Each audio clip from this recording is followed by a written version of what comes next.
बिस्मिल्लाहिर्रहमानिर्रहीम। अस्सलाम वालेकुम दोस्तों, मैं नवीद सैलवी और आज हम एडोब इलस्ट्रेटर की 15वीं क्लास पढ़ेंगे और 15वीं क्लास में हम ब्लेंड टूल के बारे में जानेंगे।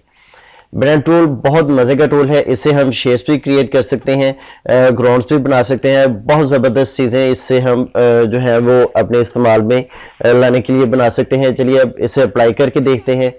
तो ये टूल बार में हमारे पास यहाँ एक ब्लेंड टूल है, तो इसके साथ हम अब अप्लाई कैसे कर सकते हैं कि ये पहले मैंने एक बॉक्स लिया, बॉक्स लेने के बाद इसी का मैंने एक डुप्लीकेट नीचे ले लिया।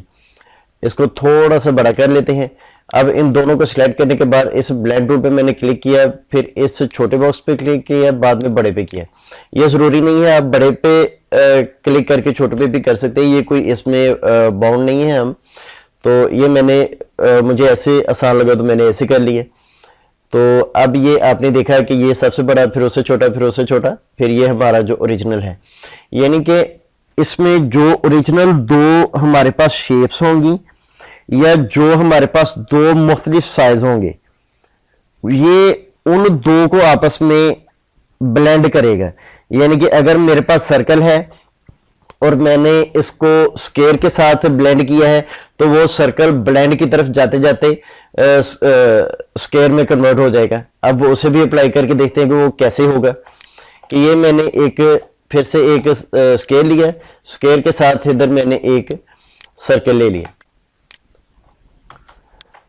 इन दोनों को अब मैंने उसी तरह ब्लेंड टूल अप्लाई किया इस पे, एक क्लिक यहाँ, दूसरा यहाँ। ये ज़रूरी नहीं कि हम सेंटर में ही करें, आप इसे मुख्तलिफ जगह भी कर सकते हैं। ये हमारा साइज कुछ एडजस्ट नहीं था जिसकी वजह से ये थोड़ा ख़राब हो गया। तो अब इनको मैं दोबारा अप्लाई करता हूँ, एक क्लिक यहाँ और दूसरा यहाँ। ये आप देख रहे हैं कि सर्कल यहाँ सर्कल है, फिर आगे वो सर्कल से स्क्वायर की तरफ कन्वर्ट होता जा रहा है। तो अब हम इसी को हम आउटलाइन पे, स्टॉक पे भी अप्लाई कर सकते हैं। ये हम यहाँ एक लाइन लगाते हैं, इसका पाथ थोड़ा सा बड़ा कर लेते हैं और इसका एक डुप्लीकेट लेते हैं, इसका पाथ उससे भी ज़्यादा बड़ा कर लेते हैं। इसका स्टॉक हैवी है, इसका स्टॉक कम है, तो इसको थोड़ा सा और बढ़ा लें 50। ये अब इन दोनों को मैं पकड़ के तो यहाँ से ब्लेंड करूँ, ये आप देख सकते हैं कि उसके साथ ये सबसे मोटा, ये कम, फिर ये कम, फिर ये अपनी असल हालत में आ गए। तो ये जो दरमियान में हमारे गैप है या हमारे जो लाइन है, इनकी भी हम सेटिंग कर सकते हैं। मसलन ये मैंने अब इन दोनों को सिलेक्ट किया, तो फिर इन दोनों को दोबारा मैं ब्लेंड करने लगा एक नए तरीके से। वो ये कि ब्लेंड टूल पे मैंने डबल क्लिक किया, डबल क्लिक करने के बाद आपने ये देखा कि हमारे पास एक बॉक्स खुल गया। बॉक्स में आकर हम यहाँ पे ये जो लाइनें हैं इनकी तादाद ज़्यादा भी कर सकते हैं। मसलन मैंने 50 करनी, तो मैं यहाँ पे क्लिक करूँ, यहाँ लाइन के ऊपर इसे अप्लाई करूँ और यहाँ, तो ये आपने देखा कि वो इस पे अब उसने जितनी हमने उसमें रिक्वायरमेंट अपनी बताई थी उतनी उसने हमें इसमें लाइन्स दे दी। तो अगर आप यहाँ से डायरेक्टली कम भी करना चाहें तो कर सकते हैं। यहाँ से प्रीव्यू अप्लाई कर, प्रीव्यू ऑन करें और ये लाइनें कम करते जाएं। तो ये आप देख रहे हैं कि जैसे जैसे उधर लाइनों की तादाद कम हो रही है, इन लाइंस के दरमियान फासला बढ़ता जा रहा है। यानी कि वो फासला नहीं बढ़ रहा, लाइनों की तादाद कम हो रही। यहाँ पे हम इसे ओके करें तो इसमें हम कलर भी ब्लेंड कर सकते हैं। यानी कि ये मैंने अब डायरेक्ट सिलेक्शन टूल के साथ ये ऊपर वाली लाइन सिलेक्ट की, इसका कलर मैं चेंज करता हूँ रेड। तो अब डायरेक्ट सिलेक्शन टूल के साथ मैं सबसे नीचे वाली लाइन सिलेक्ट करूँ और इस पर अब मैं कलर अप्लाई करूँ डार्क रेड। तो ये आपने देखा कि ये जैसे हम ग्रेडियंट लगाते थे वो कलर्स का ब्लेंड था, ये अब शेप्स का ब्लेंड है। तो आप इसको इनकी कंडीशन भी चेंज कर सकते हैं, आप इनकी शक्ल भी चेंज कर सकते हैं। कि ये मैंने एक लाइन पकड़कर ऐसे मूव करूंगा तो ये आप देख सकते हैं कि वो साथ साथ उसके ब्लेंडिंग टूल है वो उसके साथ साथ मूव कर रहा है। तो ये देखें, ये अब आप इस इनके साथ एक ग्राउंड भी बना सकते हैं। ग्राउंड्स पे आप जब लाइनिंग ग्राउंड्स देखते हैं तो उसमें आपको पता है कि वो जो लाइंस वगैरह लगी होती हैं वो इसी तरह से लगाई गई होती हैं और उनको उसमें एडजस्ट किया गया होता है। ये फिर सिर्फ इधर तक यहीं तक महदूद नहीं रह जाता। मसलन अगर 2 या 2 से ज्यादा शेप्स भी हम रखें देन भी ये जो है ब्लेंड टूल उस पर अप्लाई हो जाएगा। ये एक शेप हो गई, इसका मैं स्टॉक कम कर लूं, इन तीनों को पकड़ के हम सेंटर कर लें। सेंटर करने के बाद इन तीनों शेप्स को सिलेक्ट करने के बाद सेंटर किया। सेंटर करने के बाद हम ऑब्जेक्ट में गए, ऑब्जेक्ट में जाकर ये नीचे हमारे पास ब्लेंड ऑप्शन आ रही है। ब्लेंड ऑप्शन में जाकर ये हमारे पास मेक ब्लेंड की ऑप्शन आ रही है। हम इस पर क्लिक कर देंगे, Ctrl+B प्रेस कर दें तो ये अप्लाई हो जाएगा। तो ये आप देख रहे हैं कि ये किस तरह से अब ये इसको हम देख कैसे सकते हैं कि यहाँ पे डबल क्लिक करके इसके जो तादाद है वो हम कम करते हैं। यहाँ पे प्रीव्यू में देखते हैं तो ये आप देख सकते हैं सर्कल पहले ट्रायंगल में कन्वर्ट हुआ। ये देखें सर्कल पहले ट्रायंगल में कन्वर्ट हुआ, ट्रायंगल फिर स्क्वायर में कन्वर्ट हुआ। तो इस तरह से हम इसको एक से ज्यादा 1, 2, 3 या इससे ज्यादा शेप में भी कन्वर्ट कर सकते हैं। तो आइए इसके साथ कुछ बना के देखते हैं। ये मैंने एक स्टार लिया, स्टार तो नहीं ये एक शेप है, तो इसका मैं साइज थोड़ा सा छोटा कर लेता हूँ। छोटा करने के बाद यहां से मैंने रोटेट टूल लिया। रोटेट टूल लेने के बाद ये मैंने इसका ये जो सेंटर पॉइंट है इसको थोड़े से फासले पर नीचे क्लिक कर दिया। अब इसका मैं आल्ट दबाकर और शिफ्ट दबाकर इसका एक डुप्लीकेट ले रहा हूँ। डुप्लीकेट लेने के बाद ये अब मैं Ctrl+D प्रेस कर रहा हूँ। ये यहाँ कंप्लीट होने के बाद फिर मैंने एक डुप्लीकेट लिया जो कि इस सबसे पहले वाले के ऊपर आएगा।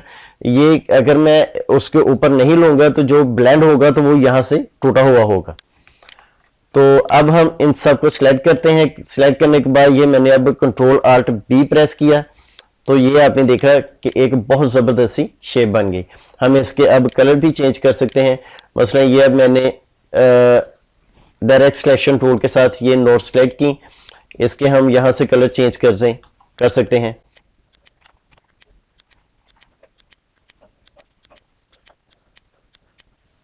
और इसी तरह हम इसमें बहुत सी शेप बना सकते हैं।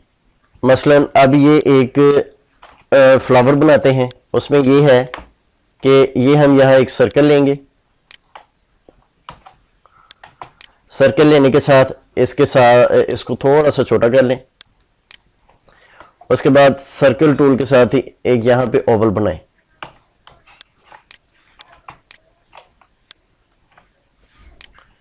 इसका फासला थोड़ा सा बढ़ा लें और अब इसका R प्रेस करके ये हमने रोटेशन टूल लिया। रोटेशन टूल का सेंटर पॉइंट हमने यहाँ इस सर्कल के सेंटर में लगा दिया। तो अब आल्ट के साथ हम इसका एक डुप्लीकेट लेते हैं, साथ में शिफ्ट प्रेस करेंगे, Ctrl+D करके ये हम इसका डुप्लीकेट ले रहे हैं। अब तो ये अब हमारे पास कंप्लीट हो गए। ये सारा हमने सिलेक्ट कर लिया। ये दरमियान वाला सर्कल हमने डिसलेक्ट कर दिया और अब यहाँ पे हम Ctrl+Alt+D के साथ B के साथ ये एक शेप बनाई और इसके साथ ही हम इसकी तादाद भी कम कर दें क्योंकि ये बहुत ज्यादा हैवी हो गया।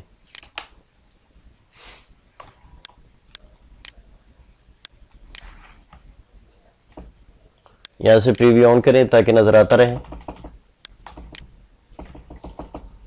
ये आपने देखा कि एक बहुत मजे की यहाँ एक शेप बन गई। उसके बाद इसे हम सिर्फ एक शेप में ही नहीं बल्कि एक पाथ में भी अप्लाई कर सकते हैं। मसलन ये एक स्पाइरल लेते हैं हम, यहां से स्पाइरल लेने के बाद इसका पाथ बड़ा करने की हमें जरूरत नहीं है। तो यहाँ पे एक मैं सर्कल ले रहा हूं और इस तरफ थोड़ा सा बड़ा सर्कल ले लेते हैं।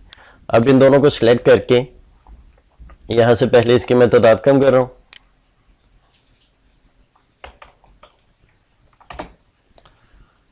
तो अब ये मैंने ब्लेंड टूल इस पे अप्लाई कर दिया। अप्लाई करने के बाद अब मैंने इन सर्कल्स को और इस स्पाइरल को सिलेक्ट किया। सिलेक्ट करने के बाद ऑब्जेक्ट में गए, ऑब्जेक्ट में जाकर यही ब्लेंड टूल अप्लाई किया। ब्लेंड टूल में जाकर ये रिप्लेस स्पाइन, इस पे आप क्लिक करेंगे तो ये आप देख रहे हैं कि वो तादाद कम होने की वजह से इसमें फासला ज्यादा है, लेकिन वो उस पाथ के ऊपर ये अप्लाई हो गए। अब इसकी हम तादाद बढ़ाते हैं।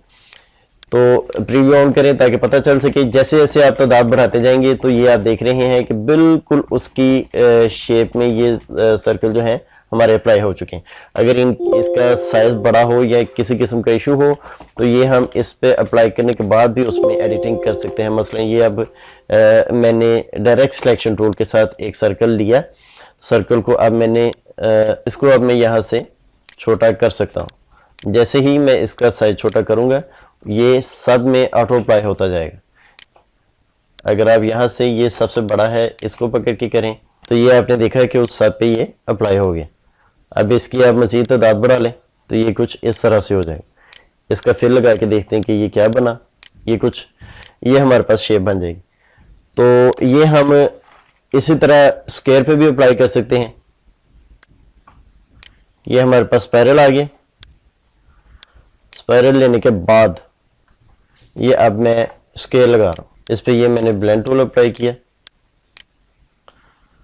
तो इसकी हम यहाँ से थोड़ी सी तादाद बढ़ा लें।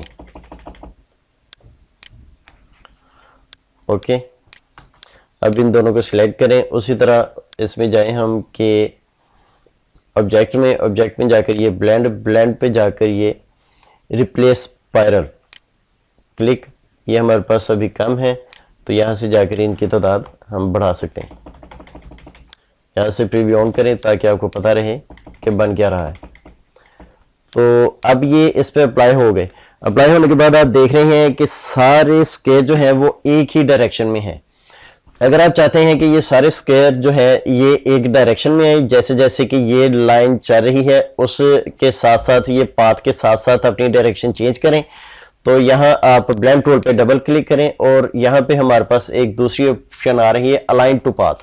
अलाइन टू पाथ पे क्लिक करें। यहाँ से प्रीव्यू देखें तो आप देख सकते हैं कि ये सारे सर्कल इस पाथ के साथ साथ अब टर्न हो चुके हैं। तो यहाँ पे ओके करें तो ये हमारी शेप एक तैयार होगी। तो दोस्तों हमारा आज का लेक्चर इधर ही इख्तिताम पजीर होता है। जो आज हमने ब्लेंड टूल के बारे में जो देखा उसे ज़रूर अप्लाई करके देखिएगा। इसके साथ आप मज़ीद भी बहुत सी ज़बरदस्त सी शेप्स बना सकते हैं जिसको आप एज अ ग्राउंड भी यूज़ कर सकते हैं और ये आप टेक्स्ट पे भी अप्लाई कर सकते हैं। टेक्स्ट पे अप्लाई करके देखिएगा। अगर किसी किस्म की कोई मुश्किल पेश है या किसी की समझ ना आए तो हम ज़रूर हमसे पूछिएगा। इंशाअल्लाह अज़ीज़ हर सूरत आपको सपोर्ट किया जाएगा। तो अगर इस लेक्चर के बारे में कोई तजवीज़ हो तो ज़रूर बताइएगा ताकि उसमें बेहतरी लाई जा सके। इसके साथ ही मुझे इजाज़त दीजिए। मैं आपका टीचर नवीद सैलवी। अल्लाह हाफ़िज़।